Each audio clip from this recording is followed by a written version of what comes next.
What works? Language literacy and numeracy in training and assessment.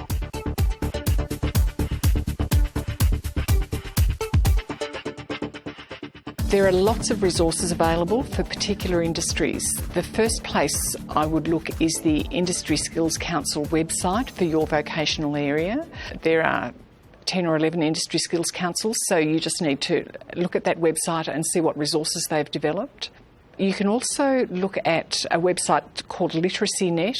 It's a government website and is a repository for a lot of language-adjusted training resources in all sorts of vocational areas.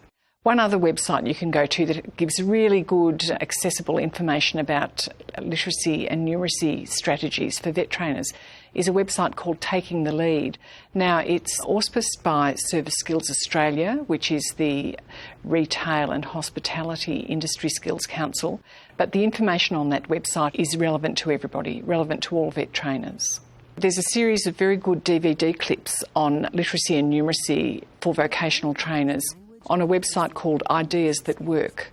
If you Google Ideas That Work, you'll find that website and see a series of clips which support vocational trainers in getting some strategies for their classrooms. If you're a trainer in a big TAFE, it's easier because often there's a specialist department, a literacy and numeracy department, who can offer you support. They might send a team teacher into your classroom. If you're in a smaller organisation, what are you going to do? You can access outside services. Your organisation might hire a consultant. It's important for everyone to learn how to use the Australian Core Skills Framework. There's lots of freely available professional development for vocational trainers to learn about literacy and numeracy in their training. We set a professional development calendar for 12 months ahead with all the dates locked in for all of the trainers. And our expectations are when a trainer comes to our team, brand new, in their trainer's contract, they have to undertake professional development. We're always stretching their skills so they're keeping their currency up to date as much as possible. We attend a lot of different LLN workshops, and they just have guest speakers in who are experts in the field, and they look at how we can incorporate it into our training courses, how we can package everything together, how we can unpack units to find the LLN within the unit. So these conferences just help trainers to develop these skills and look for what's underneath. Once I came back from the conference, I then took what I gathered from the conference and then presented it to the whole training group. So although we only send 1 or 2 trainers on Pacific conferences, we ensure that that information is fed back to the whole team as a whole.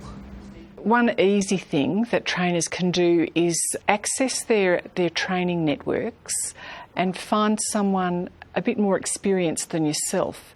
You can obviously pose a question to them or a case study of a student where you've got barriers to learning engagement, literacy and numeracy, and they can come back with a real live case study of how they've overcome that situation. So it's a great way of sharing resources that are free.